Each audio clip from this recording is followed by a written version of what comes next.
Corona से लड़ाई में एक बड़ी मुश्किल आ रही है, वो है मरीजों में लक्षणों का ना मिलना। स्वास्थ्य मंत्रालय के मुताबिक ऐसे 80 केसेस हैं जिसमें कोरोना के मरीज में ना तो कोई लक्षण है या फिर बहुत ही मामूली लक्षण दिखाई दे रहे हैं। न सर्दी, न खांसी, न जुकाम और न ही बुखार, फिर भी हो सकता है कोरोना। कोविड-19 की बीमारी के खौफनाक सच का ये भी एक पहलू है जिसने पूरी दुनिया की टेंशन बढ़ा दी है। और सबसे ज्यादा बुरा हाल तो हिंदुस्तान का है, जहां इस तरह के मामले तेजी से सामने आ रहे हैं। स्वास्थ्य मंत्रालय के मुताबिक कोविड-19 के करीब 80% ऐसे मामले सामने आ रहे हैं जिनमें कोरोना के या तो कोई लक्षण नहीं होते हैं या फिर बहुत कम। सिर्फ 15% मरीज ही गंभीर स्थिति में पहुंचते हैं, जबकि 5% लोग नाजुक स्थिति में सामने आते हैं। ऐसे में ये बड़ी मुश्किल समस्या है। एक्चुअली अराउंड 80% केसेस या तो एसिम्प्टोमेटिक या माइल्ड सिम्टम्स के साथ पाए जाते हैं। जो वर्ल्ड वाइड हम लोगों ने इसको एनालिसिस किया है, अराउंड 15% केसेस हैं जो सीवियर केसेस में कन्वर्ट होते हैं, जिनको हो सकता है कि ऑक्सीजन सपोर्ट की जरूरत पड़े, और 5% केसेस जो होते हैं वो क्रिटिकल केसेस में कन्वर्ट होने के चांसेस होते हैं। जिन लक्षणों को हिंदुस्तान में कोरोना टेस्ट करने की शुरुआती वजहों में से एक माना जा रहा था, आज वही लक्षण इस बात की गारंटी नहीं दे सकते कि शख्स को कोरोना है या नहीं। पूरी तरह से फिट नजर आ रहा व्यक्ति भी कोरोना संक्रमित हो सकता है, जिसे ना सर्दी हो, ना जुकाम, ना बुखार और ना ही सांस लेने में परेशानी। कोरोना का यह लक्षण कितना गंभीर है, इसको आंकड़े के जरिए समझते हैं। देश की राजधानी दिल्ली में कोरोना के शनिवार को 186 केस सामने आए, जिसमें सारे ही पॉजिटिव केस ऐसे थे जिसमें कोरोना के कोई लक्षण नहीं थे। मुंबई का भी हाल कुछ ऐसा ही है, जहां 3600 से ज्यादा कोरोना पॉजिटिव मरीज मिल चुके हैं, जिनमें से 95% ऐसे हैं जिसमें कोरोना संक्रमण के कोई लक्षण नहीं है, जबकि 5% ही मरीज ऐसे हैं जिसमें कोरोना का लक्षण पाया गया है। 186 के 186 सभी एसिम्प्टोमेटिक हैं।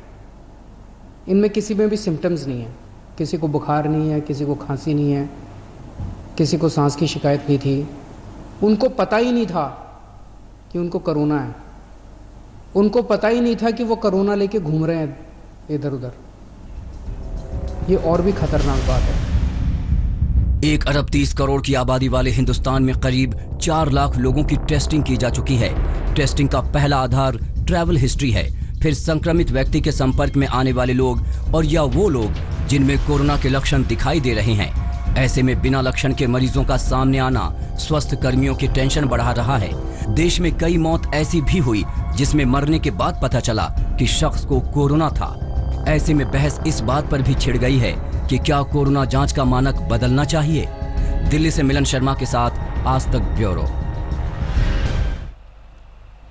और ज्यादा जानकारी के साथ जितेंद्र बहादुर सिंह इस वक्त हमारे साथ जुड़ गए हैं। जितेंद्र, अपनी प्रेस कॉन्फ्रेंस में भी लव अग्रवाल ने यह माना कि 80% ऐसे मामले हैं जो एसिम्प्टोमेटिक हैं, जिनमें माइल्ड लक्षण हैं। अरविंद केजरीवाल भी ये कह चुके हैं कि जो 186 केस पहले आए थे वो एसिम्प्टोमेटिक थे। ऐसे में सरकार के कान खड़े हो चुके हैं, लेकिन सरकार ने अब तक ये नहीं माना है कि हम 3rd स्टेज में एंटर कर चुके हैं। दूसरा सवाल आपसे ये कि कई सारे लोग ऐसे हैं जिनकी कोई ट्रैवल हिस्ट्री नहीं है और वो संक्रमित लोगों के संपर्क में भी नहीं आए, उनमें भी लक्षण पाए गए हैं। ये तमाम चीजें अब कई आगे की जो स्थिति है उसके बारे में हमें सचेत करती है। बिल्कुल नेहा, इस तरीके से जो केजरीवाल ने साफ कर दिया है कि बहुत सारे ऐसे केसेस दिल्ली में आए हैं, चाहे तुगलकाबाद का इलाका हो या जहांगीरपुरी का इलाका हो, उन इलाकों में किसी भी तरीके के सिम्टम नहीं थे। ना उनको सर्दी थी, ना खांसी थी, ना जुकाम था, उनको किसी तरीके के सिम्टम नहीं दिखाई पड़ रहे थे। तो ऐसे लोगों के जब टेस्ट किए गए तो उनके केसेस पॉजिटिव हुए।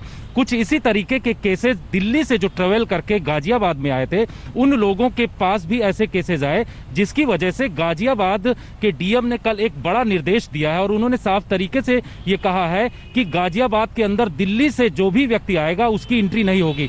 मैं इस वक्त गाजियाबाद और यूपी बॉर्डर पर मौजूद हूं। यहां पर आपको दिखाना चाहेंगे कि किस तरीके से जो यूपी पुलिस है या गाजियाबाद पुलिस है वो यहां पर सख्ती कर रही है। इसका आलम यह है कि बॉर्डर के इलाके में एक भी व्यक्ति उस पार गाजियाबाद नहीं जा सकता, क्योंकि कल जिस तरीके से रिपोर्ट आई थी और डीएम की तरफ से यह कहा गया था कि 6 ऐसे केसेस मिले हैं जिन केसेस में यह कहा जा रहा है कि उनकी ट्रेवल हिस्ट्री दिल्ली में थी और दिल्ली से वो गाजियाबाद आए थे, जिसकी वजह से कल निर्देश जारी किया गया और इसके चलते हर एक बॉर्डर को सील कर दिया गया। और यही वजह है कि पूरा जो ये इलाका है यहाँ पर भारी इस वक्त जाम लग गया है, क्योंकि हर एक गाड़ी की चेकिंग की जा रही है।